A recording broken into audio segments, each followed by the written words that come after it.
Bradesco. Entre nós, você vem primeiro.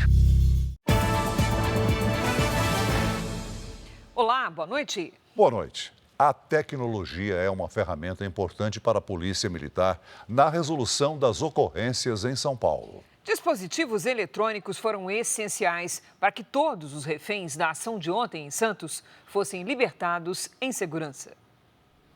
A câmera corporal revela como foi a negociação com criminosos para a libertação de 6 reféns num condomínio de luxo em Santos, no litoral paulista. Alô? Deu certo aí? Senhor, deu tudo certo aqui. Senhor, a caminhada é o seguinte, nós vimos que o prédio está cercado, nós vamos fazer conforme o plano. Fechou. Eu vou deixar o armamento aqui no sofá, conforme o combinado, nós vamos descer pelo elevador principal, nós vamos parar na recepção, tá bom? Quando a porta do elevador se abre, os reféns finalmente são liberados e 2 assaltantes presos.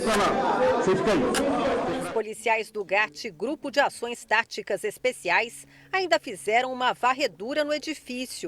Percorreram diversos andares e encontraram o 3º assaltante escondido num apartamento vazio. 4 homens invadiram o local para roubar o apartamento do goleiro do Santos, João Paulo. Segundo a polícia, a quadrilha teve auxílio do porteiro. Um dos criminosos ficou ferido ao tentar fugir de carro.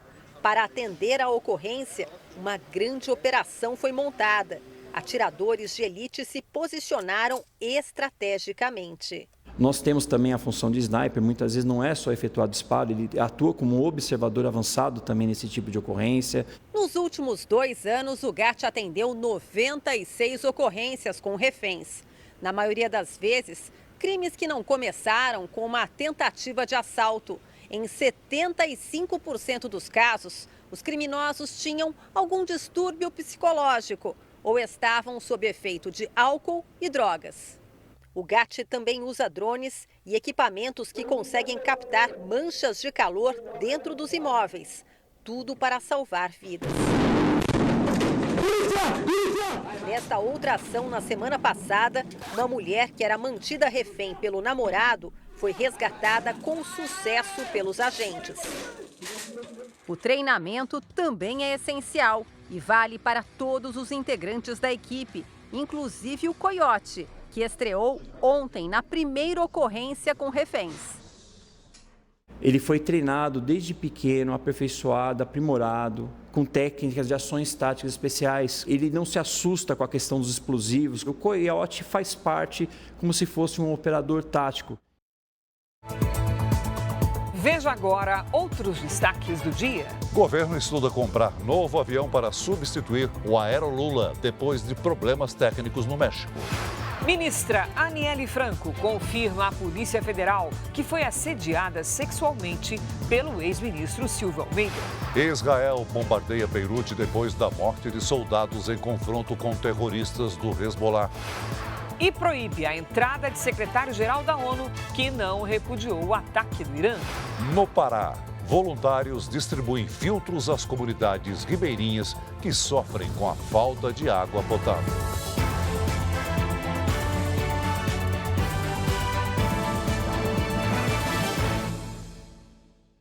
Oferecimento: Crédito Bradesco. Dinheiro na hora em 3 cliques pelo app.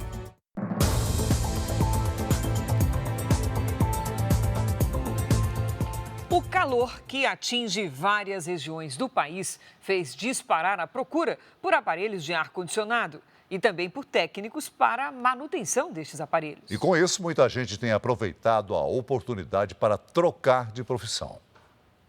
William tem 50 anos, é comerciante há 20 e acabou de entrar num curso de instalação e manutenção de ar-condicionado. Porque eu vi uma oportunidade de ganhar dinheiro.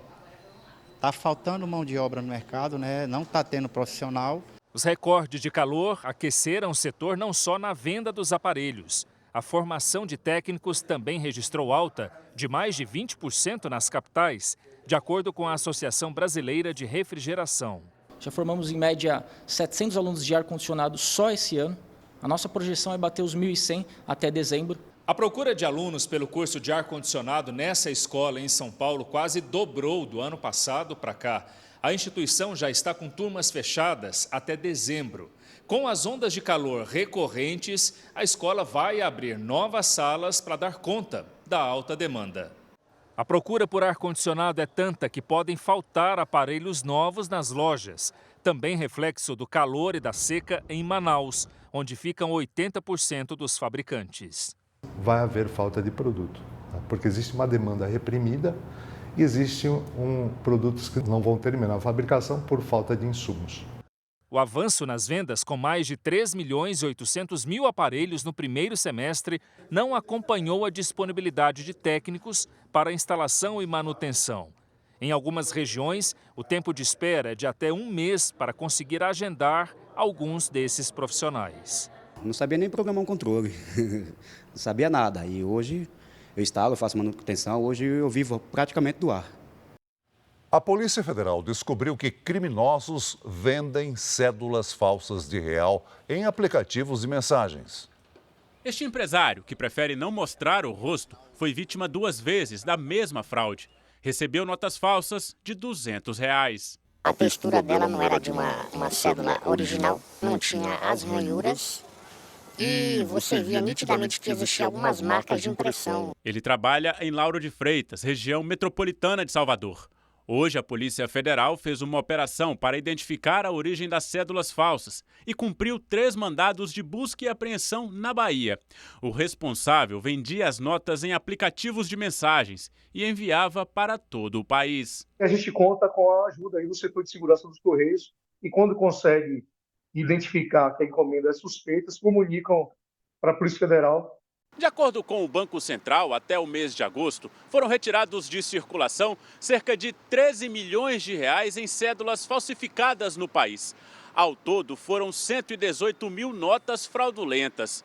A maioria corresponde a cédulas de R$200. A falsificação de notas é crime, com pena de até 12 anos de prisão. O Banco Central dá dicas para identificar cédulas falsas. É preciso conferir a marca d'água, o valor escondido, o alto relevo e o tamanho das cédulas. A Polícia Federal disse que intensificou o combate à prática. O objetivo é identificar quem são as pessoas que fornecem esse material ilícito e aonde essas cédulas estão sendo fabricadas.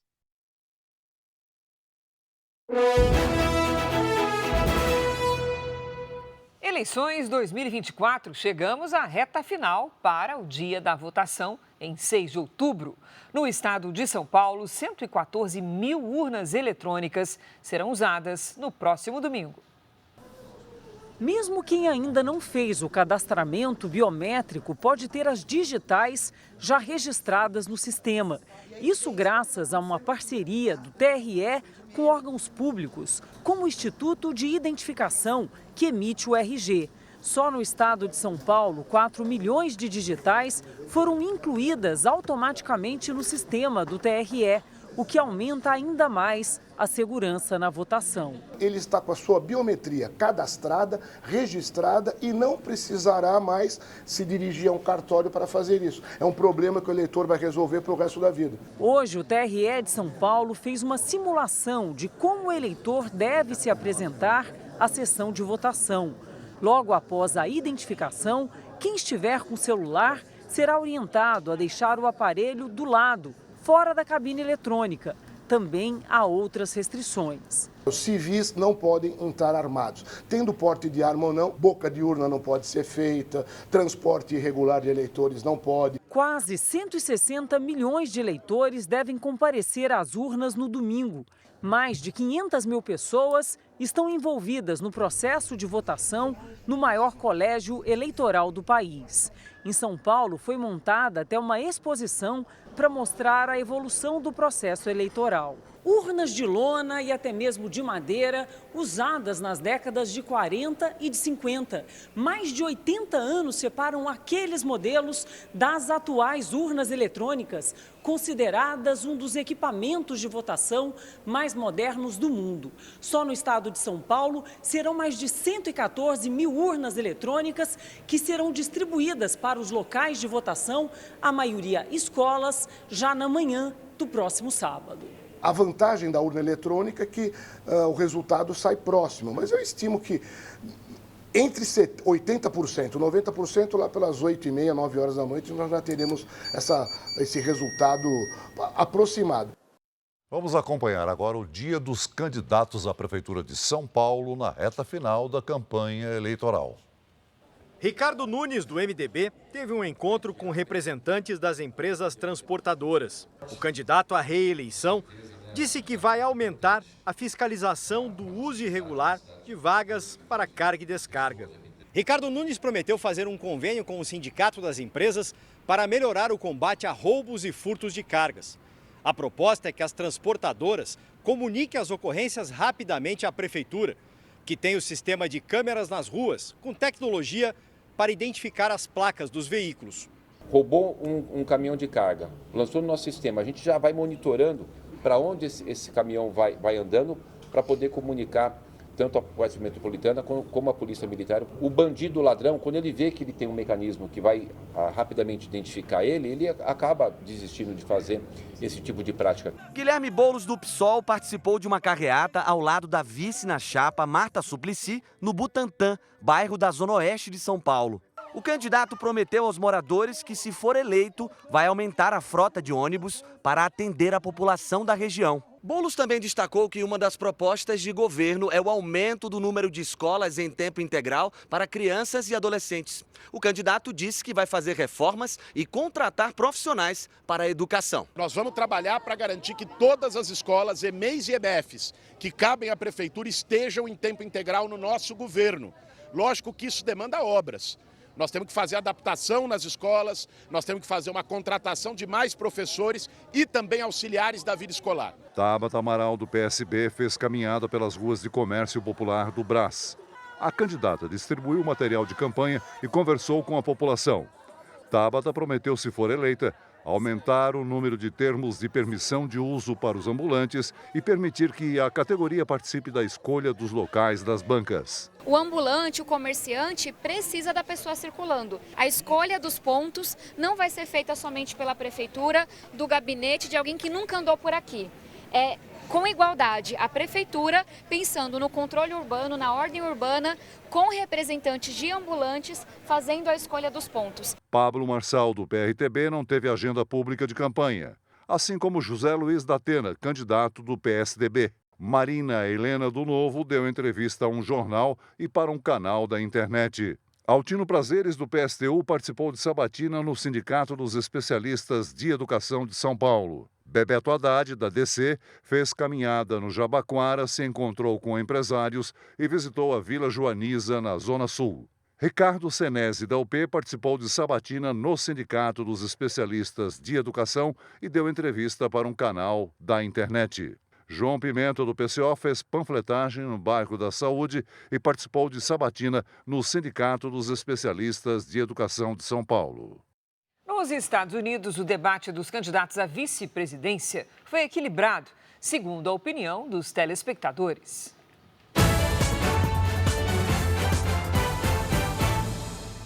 O senador republicano de Ohio, J.D. Vance, e o governador democrata de Minnesota, Tim Walz, debateram por 90 minutos.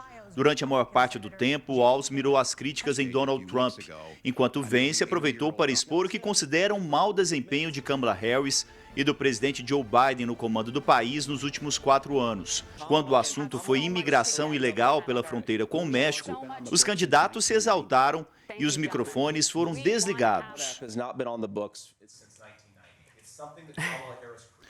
Logo após o evento, uma pesquisa mostrou vantagem do republicano em relação ao democrata. 42% das pessoas que assistiram ao debate afirmaram que Vance foi melhor e 41% disseram que foi Walz. Para outros 17% houve um empate. Vance também aparece à frente de Walz a falar sobre economia e imigração, enquanto o democrata teve melhor avaliação em relação à saúde.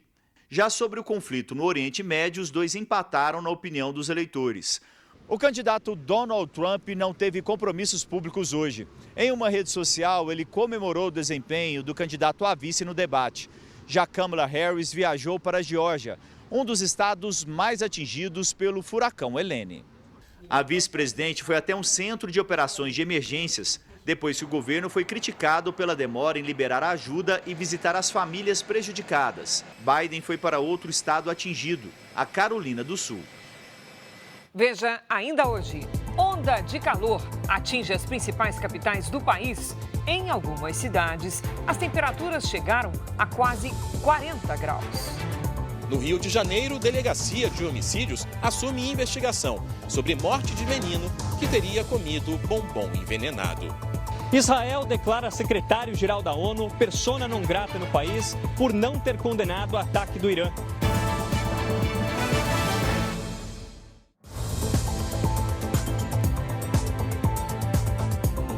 Oito soldados israelenses morreram em confrontos no Líbano com terroristas do grupo Hezbollah. Hoje, o Hamas assumiu a autoria do ataque a tiros em uma estação de trem que deixou 7 mortos e 16 feridos.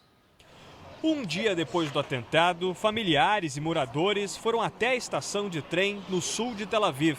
2 homens de origem palestina usaram uma faca e uma arma automática.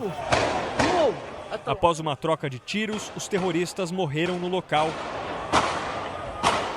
O ataque aconteceu pouco antes do lançamento de quase 200 mísseis do Irã contra Israel. Alguns mísseis atravessaram o sistema de defesa israelense.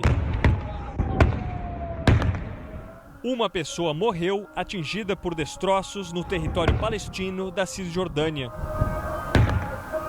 Imagens divulgadas hoje mostram quando um navio da Marinha dos Estados Unidos faz lançamentos a partir do mar Mediterrâneo para interceptar os mísseis iranianos.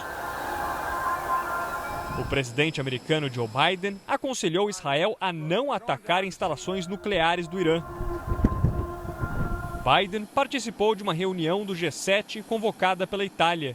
Por videoconferência, o grupo dos 7 países mais ricos do mundo condenou os lançamentos do Irã e fez um apelo por uma solução diplomática no Oriente Médio. A Casa Branca anunciou ainda que planeja sanções econômicas contra o regime iraniano.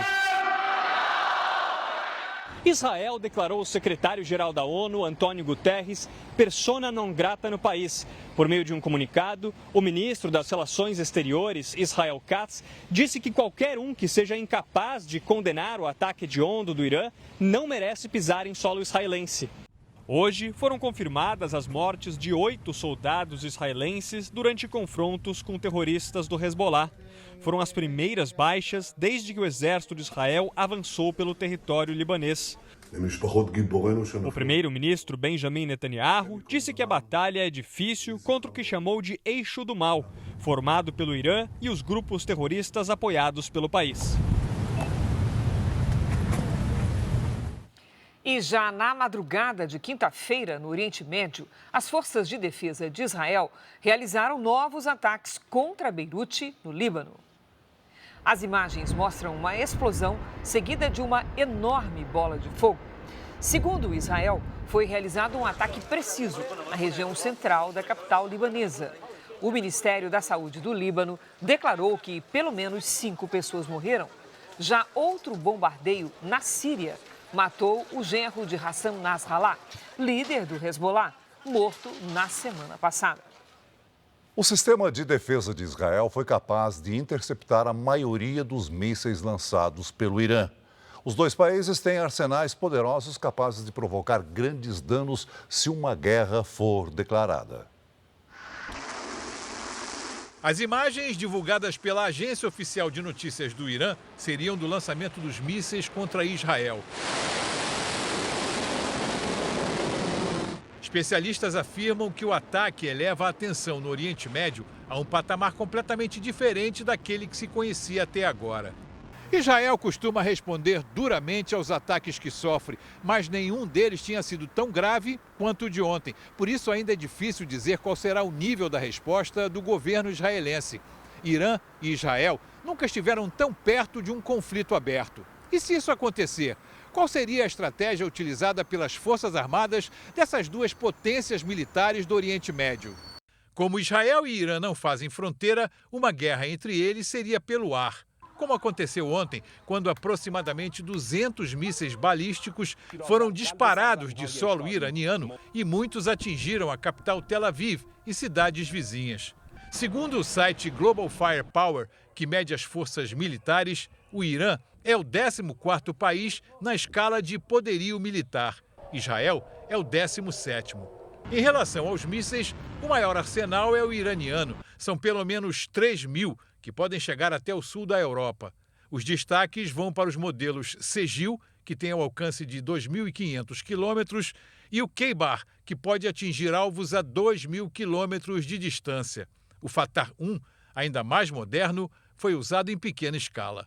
O Irã afirma que esse é um míssil hipersônico. O míssil hipersônico é aquele que chega ou ultrapassa 5 vezes a velocidade do som. E seria um risco usar uma arma nova como essa, porque ele ainda pode falhar.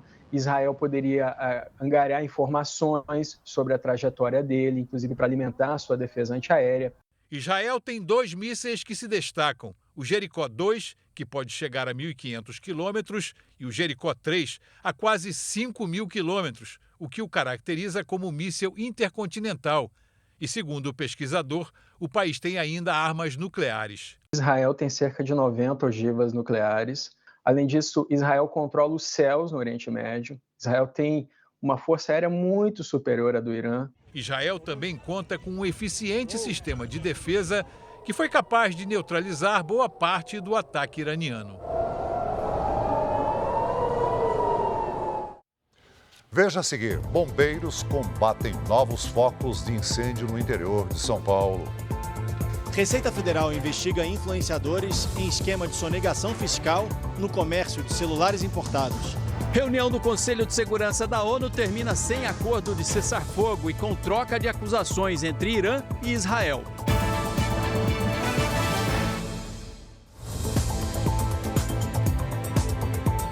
Há poucos dias da eleição, a gente confere agora a agenda dos candidatos à Prefeitura do Recife.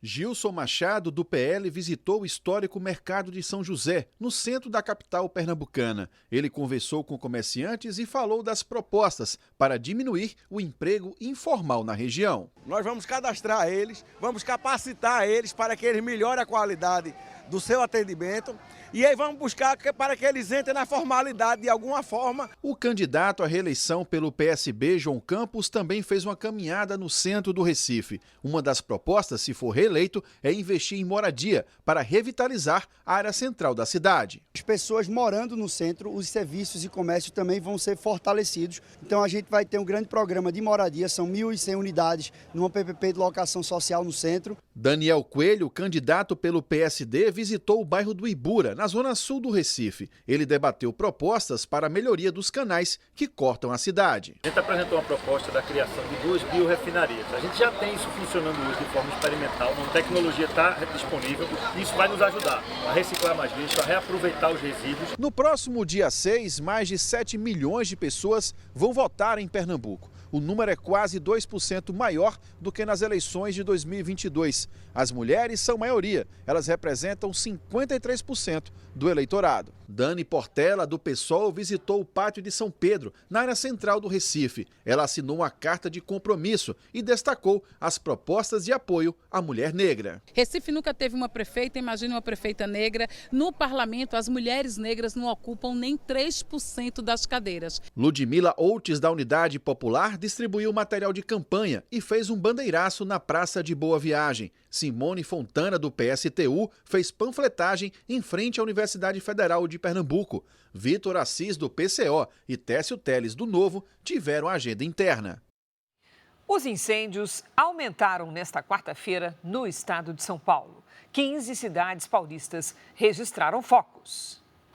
7 aeronaves, 5 aviões e 2 helicópteros são usados pelas equipes da Defesa Civil.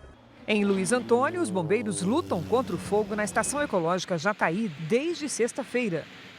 Já em Guaratinguetá, um incêndio atingiu a área de vegetação junto à pista da rodovia Paulo Virgínio. Em Bebedouro, os bombeiros atuaram contra incêndios perto da rodovia Armando de Sales Oliveira.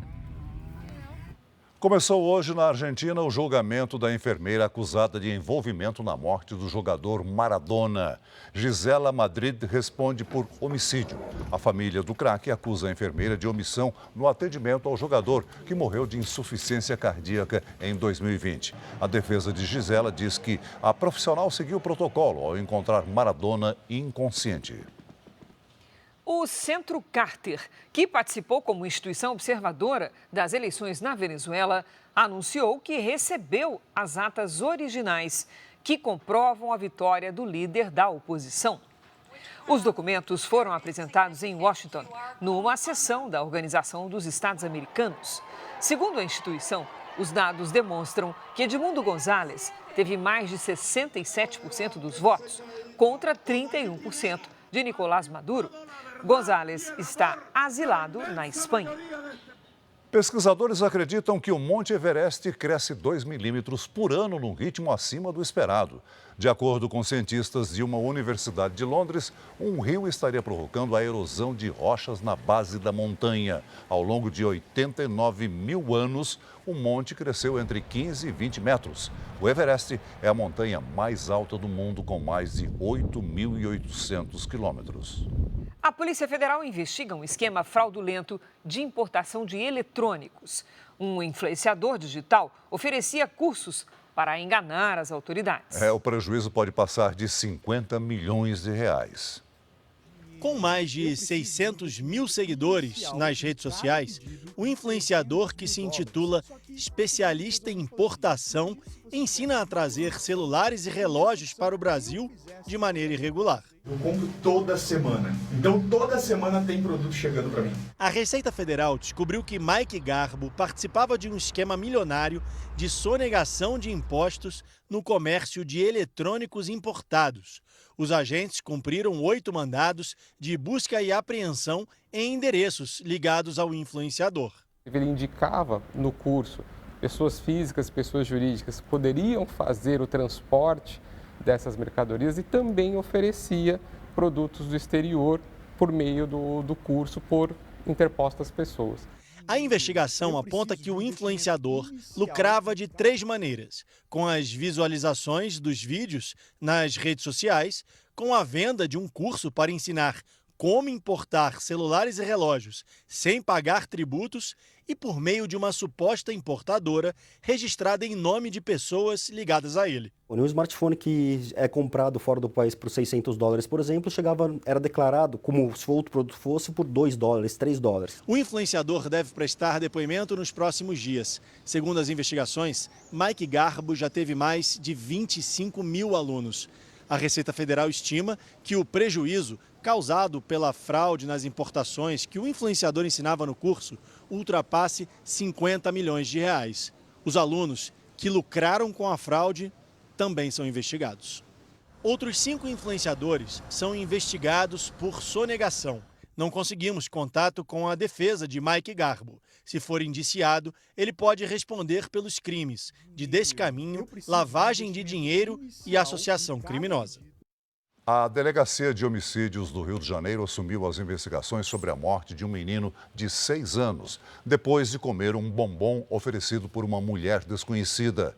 O corpo da criança foi enterrado hoje. A mãe de Ítalo passou mal e precisou de atendimento antes do enterro. Ele só tinha 6 anos, o Ítalo brincava, estudava. Era uma criança que a comunidade toda gostava dele. A gente não tinha inimizade. Ítalo Rosa, de 6 anos, morreu no domingo, pouco depois destas imagens registradas por uma câmera de segurança. Ele aparece correndo atrás de outra criança. Era um primo que, em depoimento, disse que viu quando Ítalo comeu um bombom oferecido por uma mulher desconhecida na rua. Um laudo preliminar do Instituto Médico Legal foi inconclusivo, mas a suspeita é de intoxicação por veneno para rato.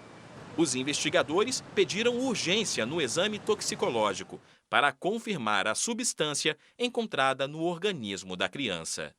A Delegacia de Homicídios assumiu a investigação do caso.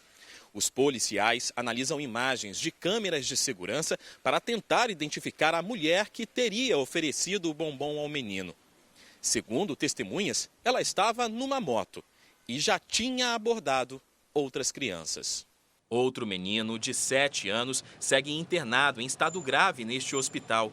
Ele teria comido metade do bombom oferecido a Ítalo. A polícia aguarda a liberação médica para ouvir a criança. E o que a gente está tentando fazer é ir de porta em porta, ver se alguém tem alguma filmagem das câmeras, ver se alguém viu o rosto dessa pessoa para poder falar para a gente, se alguém pode ajudar a gente, né, nesse momento difícil que a gente está passando. Foi encontrado hoje à tarde o corpo de uma das jovens que desapareceu após um naufrágio em São Vicente, no litoral paulista. 3 pessoas continuam desaparecidas. O corpo da modelo Beatriz Tavares, de 27 anos, foi encontrado hoje à tarde em Santos, 3 dias depois do desaparecimento. Eu estou sentindo uma dor tremenda porque ela é a minha única filha. Eu não tenho mais ninguém, eu não tenho apoio de ninguém, entendeu? Meu marido também. Ela desapareceu domingo, após o naufrágio de um barco de pequeno porte em São Vicente. 5 pessoas foram resgatadas e outra mulher de 37 anos ainda está desaparecida. O grupo tinha feito um passeio de lancha e voltava para São Vicente na embarcação menor. O que a gente sabe é que estavam 7 pessoas num barco que comporta 5 pessoas. Elas saíram do Guarujá para ir para uma marina aqui em São Vicente. E aí elas passaram pela Garganta do Diabo, que é um lugar mega perigoso, e lá o barco virou. Dessas 7, 5 conseguiram se salvar, se segurando em objetos, coletes e tanques de combustível flutuantes, né? E 2, infelizmente, não conseguiram se segurar e acabaram desaparecendo no mar. Polícia Civil e Marinha investigam as causas do naufrágio. No mesmo dia em que esse barco virou, outras 2 pessoas desapareceram no litoral paulista. Um jovem de 21 anos e um adolescente de 13 se afogaram durante banho de mar em Bertioga. Os bombeiros usam lancha, moto aquática e até helicóptero nas buscas. A maré, ela influencia muito aí na parte de navegação. Tanto que a orientação é para que os navegadores se certifiquem das condições de maré antes de saírem com a embarcação, né? O Conselho de Segurança da ONU se reuniu para tratar da escalada da guerra no Oriente Médio. Israel e Irã participaram da reunião como convidados e trocaram acusações. A reunião de emergência foi convocada pela França, logo após o Irã lançar quase 200 mísseis contra Israel. Na abertura da sessão, o secretário-geral da ONU, Antônio Guterres, defendeu a soberania libanesa e disse que os civis estão pagando um preço terrível neste conflito. Horas antes, Guterres foi considerado persona não grata pelo governo de Israel por não condenar os ataques do Irã. O embaixador iraniano Amir Sayed definiu os ataques com mísseis balísticos como uma resposta proporcional aos contínuos atos agressivos de Israel, a quem acusou de empurrar a região para uma catástrofe. O representante de Israel, Dani Danon, rebateu. Disse que o Irã tem sido responsável por armar grupos terroristas que matam inocentes no mundo todo. Ele comparou o ataque com as ofensivas alemãs à capital inglesa durante a Segunda Guerra Mundial. O embaixador assegurou ainda que o Irã vai enfrentar ações jamais vistas e sentirá a força de Israel. A reunião do Conselho de Segurança da ONU poderia apresentar propostas para reduzir a tensão no Oriente Médio, mas acabou em troca de acusações e, mais uma vez, sem consenso. Rússia, China e países árabes mantiveram o apoio ao Irã e os Estados Unidos reafirmaram o direito de Israel de se defender. A embaixadora americana Linda Thomas Greenfield ainda pediu sanções mais rigorosas contra o Irã. O avião da FAB, que vai repatriar brasileiros, aguarda em Portugal autorização para seguir viagem até o Líbano.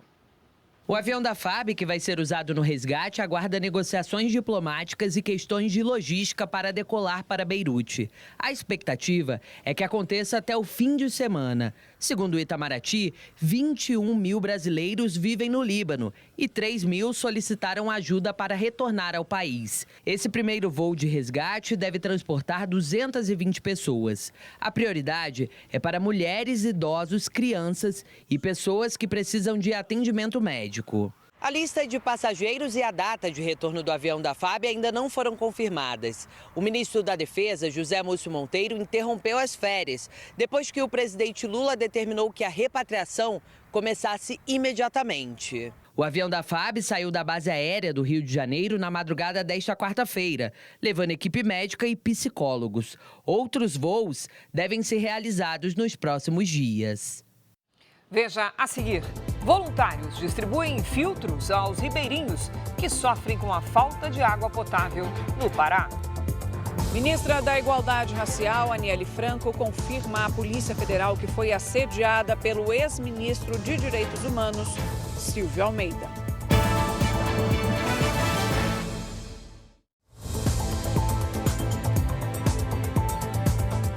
O avião presidencial que fez um pouso de emergência na cidade do México deve ser trocado por um modelo mais moderno. O presidente Lula estava no voo e já retornou a Brasília. Lula e a comitiva desembarcaram na base aérea de Brasília no avião reserva da Presidência da República. A aeronave oficial foi substituída no Aeroporto Internacional Felipe Ángeles, perto da Cidade do México, depois de um problema técnico. A Força Aérea Brasileira ainda investiga as causas. Para pousar em segurança, o avião deu cerca de 50 voltas em torno do aeroporto para queimar combustível. No voo, além do presidente, estavam mais 15 pessoas, entre elas a primeira-dama, Janja, o diretor-geral da Polícia Federal, Andrei Rodrigues, o diretor do Banco Central, Gabriel Galípolo, e o ministro das Relações Exteriores, Mauro Vieira. Um dos pilotos do avião comunicou a urgência à torre de controle. Ele usou a expressão pam-pam, referência a uma pane sem gravidade. Control Bravo Romeo Sierra 01, request turn right. Pam pam pam pam pam pam, Bravo Romeo Sierra 01. Bravo Romeo Sierra 01, confirm pam pam pam. Pam pam pam pam pam pam, Bravo Romeo Sierra 01, turn right. Immediately, Bravo Romeo Sierra 01. Bravo Romeo Sierra 01, say your request. Request flying to VOR, Bravo Romeo Sierra 01. Ok, Bravo Romeo Sierra 01, proceed direct to Sierra Lima Mike. Até o pouso, em segurança, os passageiros viveram momentos de tensão e ansiedade. O presidente Lula demonstrou irritação com o incidente e a troca da aeronave por uma mais moderna voltou a ser discutida no Palácio do Planalto. Desde o ano passado, o presidente tem reclamado da baixa autonomia de voo do Aerolula. O avião recebeu esse apelido porque foi comprado pelo presidente durante o primeiro mandato, em 2004, por cerca de 500 milhões de reais em valores atualizados. O Aerolula aposentou o Sucatão, um antigo Boeing 707 que já havia apresentado diversos problemas técnicos.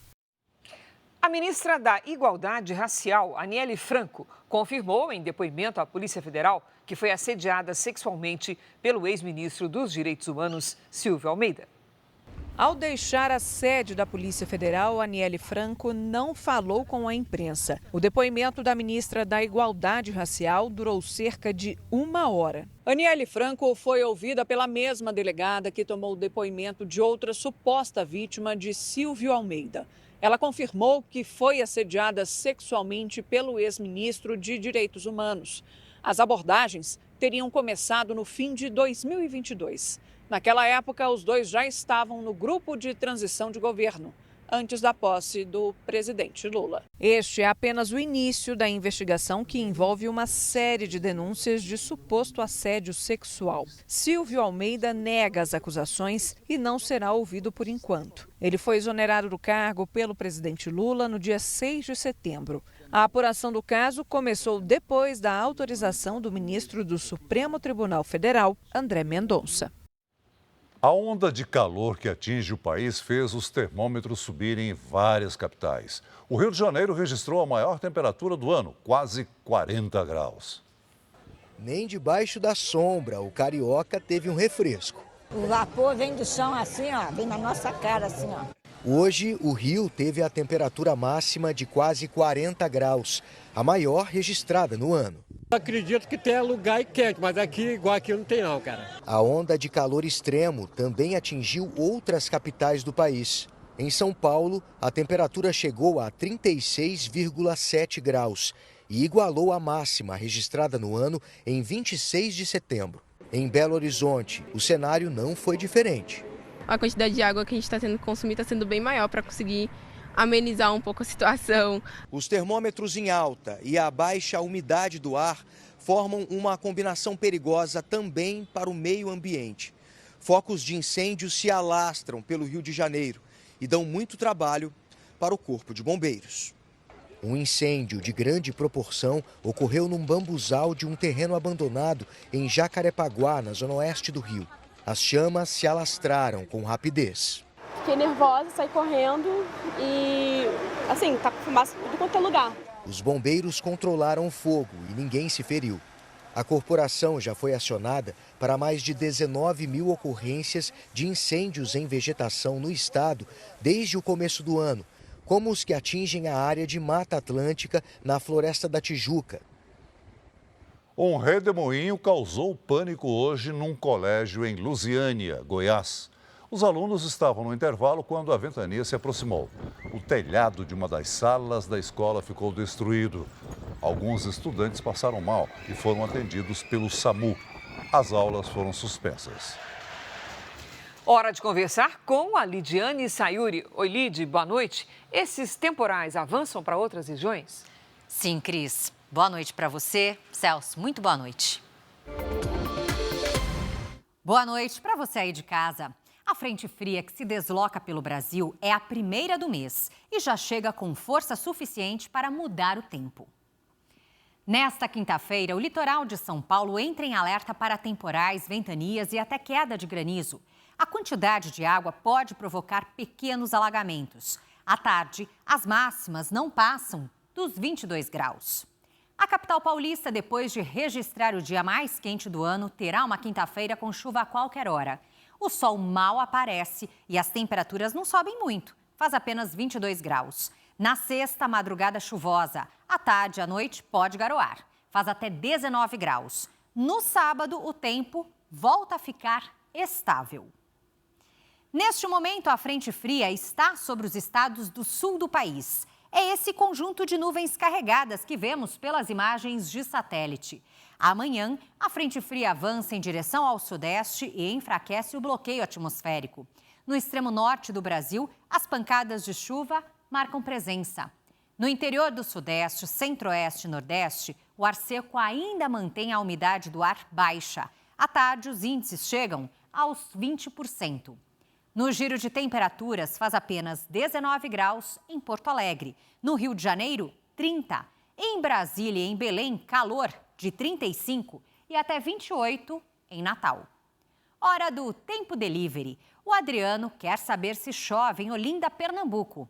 Oi, Adriano. Sim, previsão de chuva até o fim de semana. À tarde, a sensação ainda será de tempo abafado, com 27, 28 graus. A Núbia é de Manaus, Amazonas. Boa noite, Núbia. Quinta-feira com chuva isolada no fim do dia. À tarde faz até 33 graus. Na sexta, chove a qualquer hora e os termômetros não passam dos 30. No sábado, ainda chove e o sol volta a aparecer. Faça como eles e participe do nosso Tempo Delivery. Poste seu pedido nas redes sociais com o nome de uma cidade e a hashtag você no JR. Cris, Celso. Obrigada, Lidy. A estiagem na Amazônia impôs uma nova dificuldade para as comunidades ribeirinhas: a falta de água potável. A rachadura na terra é sinal de alerta. No lugar do rio, extensas faixas de areia. A seca do rio Tapajós mudou a paisagem nas comunidades e a vida de muita gente. O peixe tá difícil aqui, que tá seco o nosso rio. Está muito difícil. Segundo a Defesa Civil de Santarém, mais de 9 mil famílias foram prejudicadas pela estiagem. Hoje, o nível do rio Tapajós chegou a 30 centímetros. A nossa equipe acompanhou voluntários de um projeto de ajuda humanitária e viajou mais de 3 horas de barco até uma das áreas afetadas. O grupo levou dezenas de filtros para transformar a água do rio em água potável. Na comunidade, voluntários orientaram os moradores sobre o uso do filtro. 7 mil já foram distribuídos na região. O ideal é poder ter aí estrutura, sistemas de abastecimento de água encanada, uma coisa que a gente vem trabalhando bastante, mas numa estiagem como essa, a gente precisa ter medidas emergenciais. A água do rio é colocada em garrafas PET ou recipientes de plástico como esse. Em pouco tempo, o filtro retira todas as impurezas. A água sai limpa, sem cor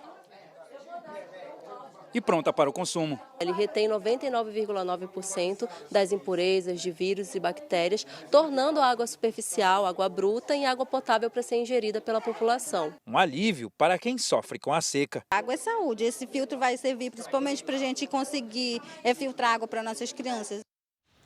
Essa edição termina aqui e à 00:30 tem mais Jornal da Record. Você fica agora com a novela Força de Mulher.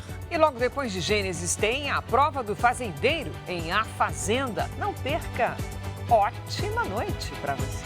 Boa noite.